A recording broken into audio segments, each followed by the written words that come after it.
This Steve Jones Show podcast is now loading.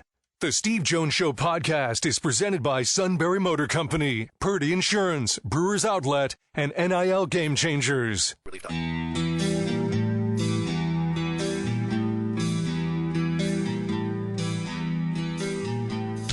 Bringing you an in-depth look at Penn State sports and more. This is the Steve Jones Show on News Radio 1070 WKOK.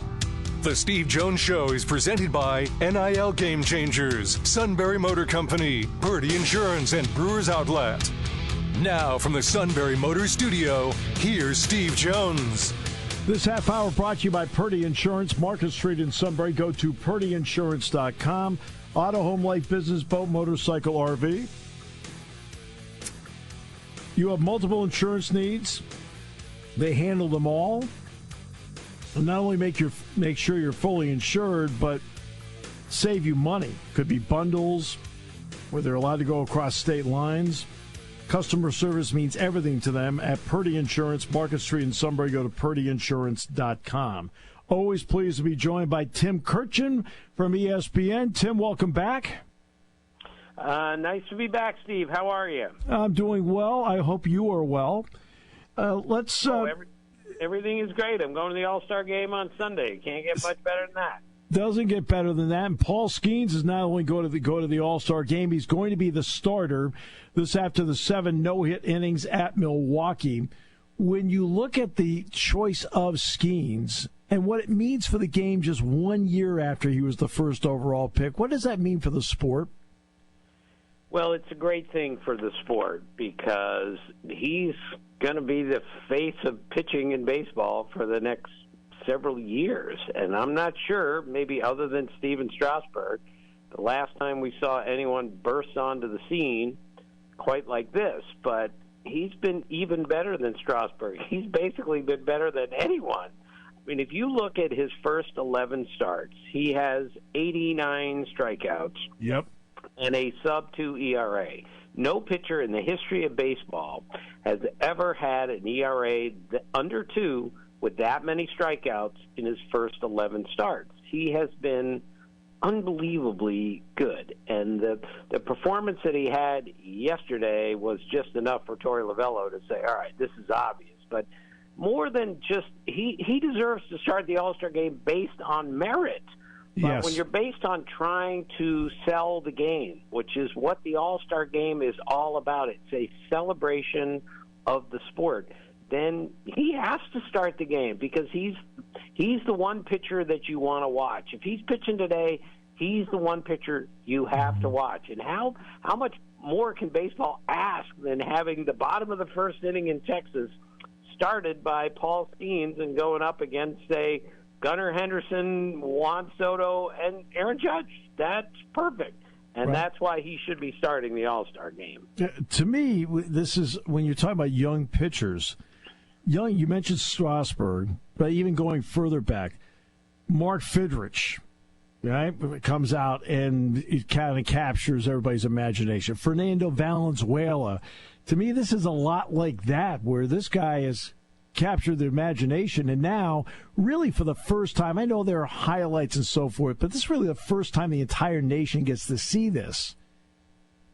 Right, and that's exactly why he should start the All-Star game. Now, I was covering baseball when Valenzuela came on the scene, and his first 10 starts were just ridiculous because he completed all of them and threw a bunch of shutouts, I think 6 in his first 10 starts. It was just amazing.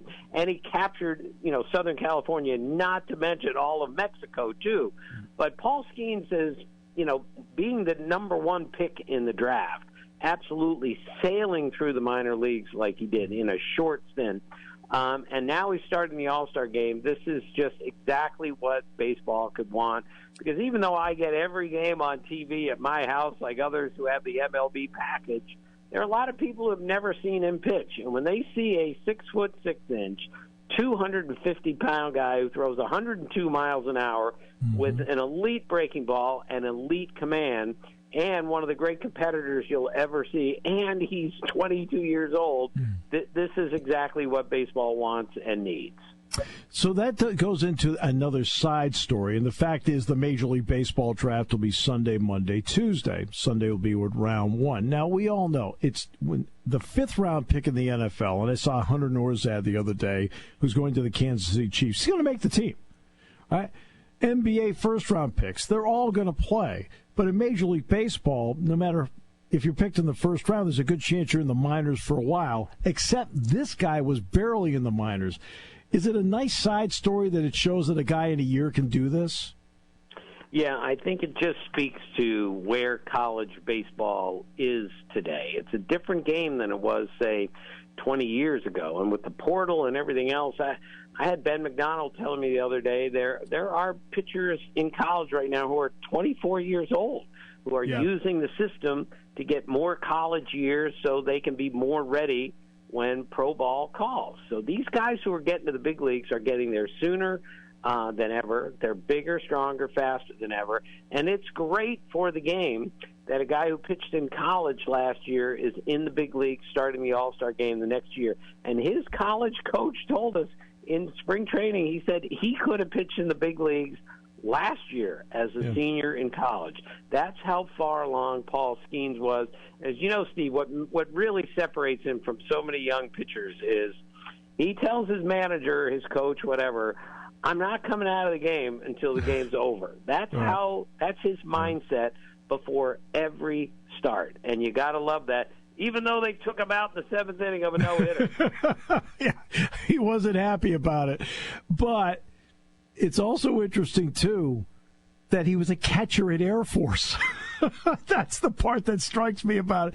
And then, I know they encouraged him, hey, you've got to go higher up as a pitcher. You've got to be able to do that. But that's interesting. That's where he started.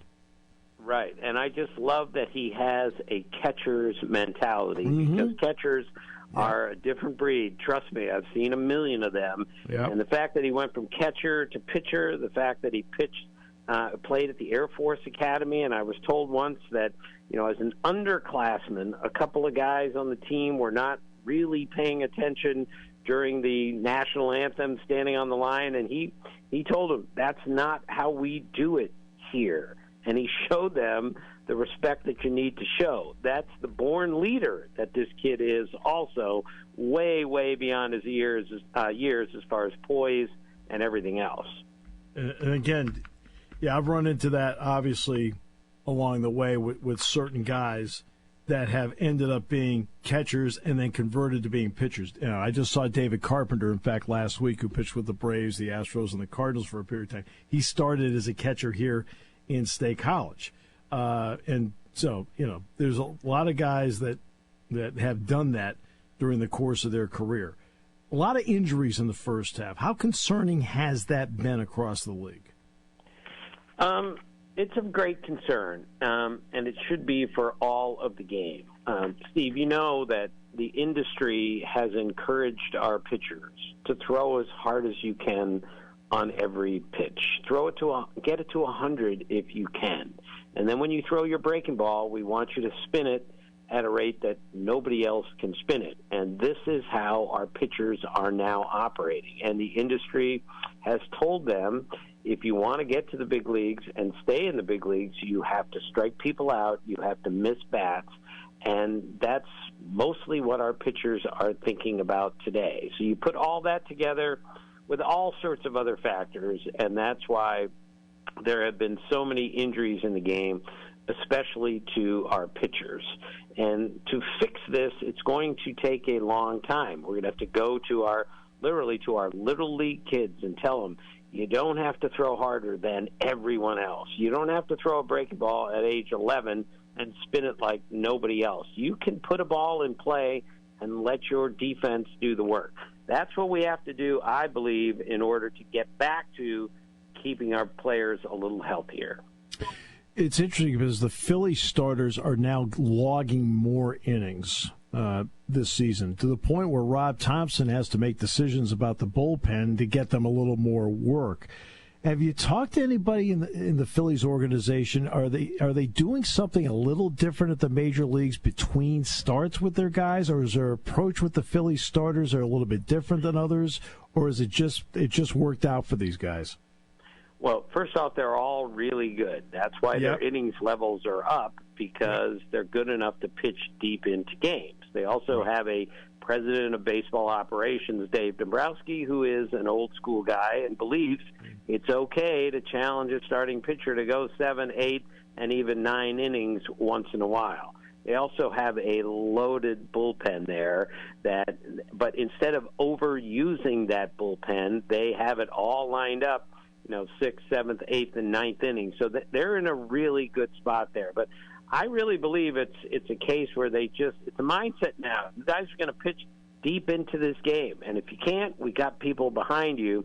But they're also really smart about it. I mean, Rob Thompson told us the other day, I did the Dodgers-Philly game the other night, that it's possible they'll go to a 6-man rotation, at some point this year when the games really pile up. And Zach Wheeler is not expected to start on Sunday before the All-Star break because he had a bit of a back issue, and there's no reason to push him if they don't have to. That's what the Phillies are doing, in part because they're really good and have a big lead, but they're also intent on having their guys as healthy as they can be when October comes. All right, so they have the best record in baseball. The best record in the American League and the second best record happen to be the Cleveland Guardians. You've liked this team from day one.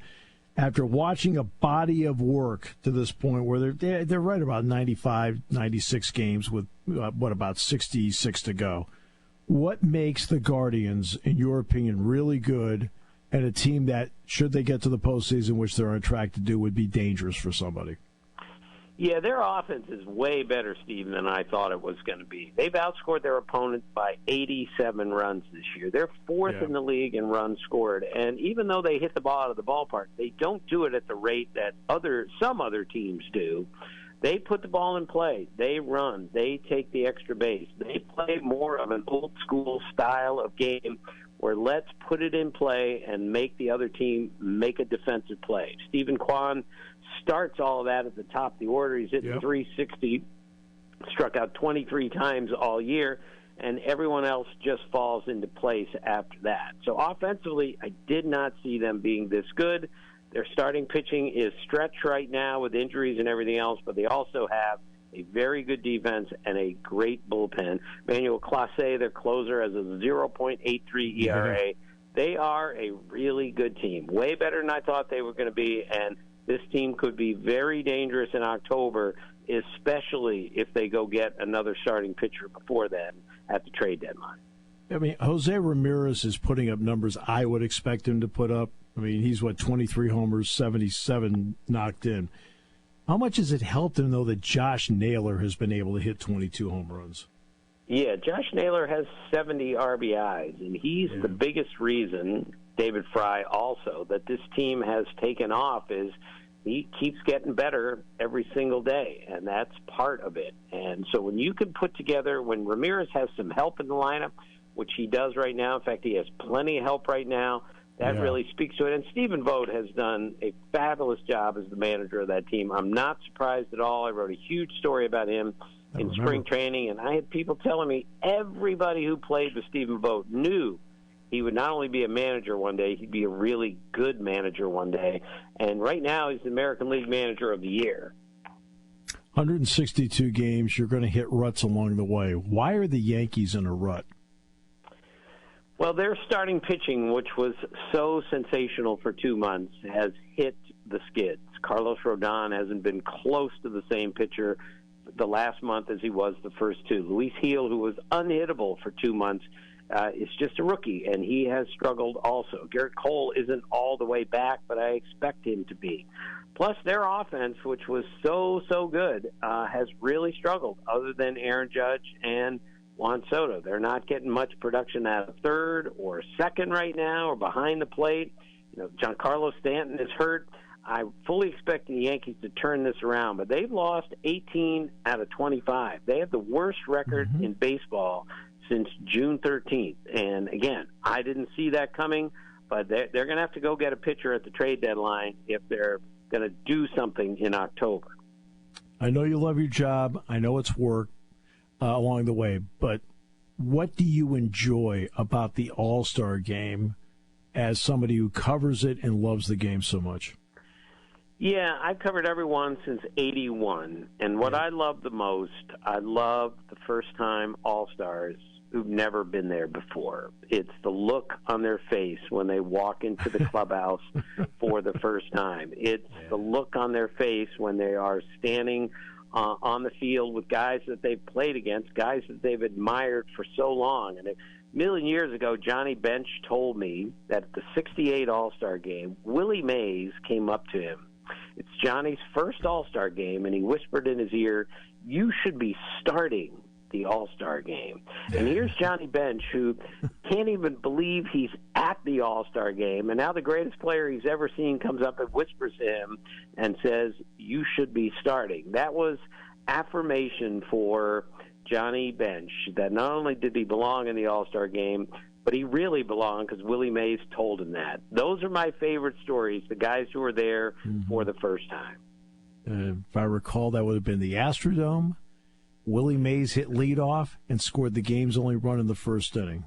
Did I do okay? Yeah, Willie was, Walter Alston was the manager a bunch of those years, and he used to tell Willie, "You know these guys better than I do. You can fill out the lineup card." So Willie told me that he made out the lineup card for the National League team multiple times, and a couple times he just said, "Well, I'll hit leadoff, Clemente will get me over, and Hank Aaron will get me in." And that's what we saw, 1, 2, 3 in the All-Star game.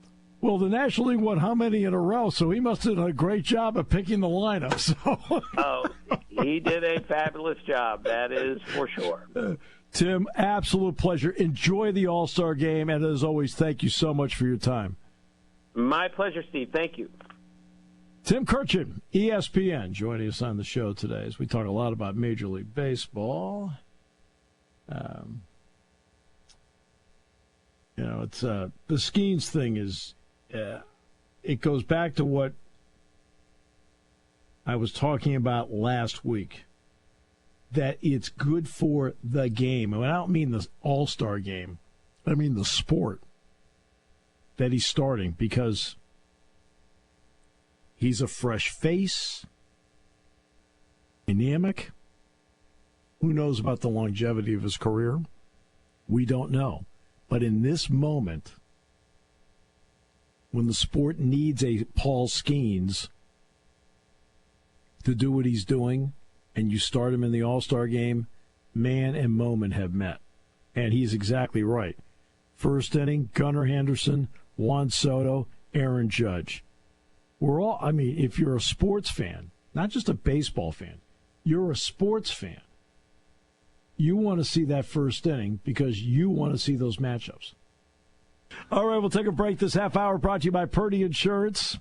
Don't forget about the Purdy Memorial Golf Tournament, just 3.5 weeks away at the Susquehanna Valley Country Club to benefit the greater Susquehanna Valley YMCA. Get your team involved ASAP. We can't wait to see you out there on Wednesday, August 7th, here on News Radio 1070 WKOK. When car repairs get difficult. Well, I just don't know. Me neither. We get good. Sunbury Motors. More than quality new and used cars, Sunbury Motors specializes in complicated auto repair diagnosis. They can handle intricate repairs and even complete auto body with service open Monday through Friday, 7 till 4. And Sunbury Motors has made simple repairs easy. Maintaining your vehicle is necessary. Finding the time to do it is difficult. Welcome to Sunbury Motors Quick Lane. Just walk in or call ahead. Relax in their remodeled waiting room with Wi-Fi, beverages, and snacks. While Sunbury Motors factory-trained techs take care of your oil change, tire alignments, brakes, and inspections. Quick Lane, 6:30 to 6, Monday through Friday, Saturday, 6:30 till 2. Sunbury Motors, Ford and Hyundai, North 4th Street, Sunbury. And Sunbury Motors Kia, routes 11 and 15 in Hummel's Wharf. We take the out of auto repair. You want your young athlete to get the most out of life and NIL. You need a roadmap, a strategic approach. NIL Game Changers help student athletes earn while they learn in their collegiate journey. Driven by former student athletes and coaches who work as NIL sports agents and content media designers, they'll guide both student and family, starting with high school students looking toward college and those already in college. Get a seasoned team of marketing experts with a background in athletics and coaching. Visit NILGameChangers.org, the ultimate destination for name, image, and likeness opportunities.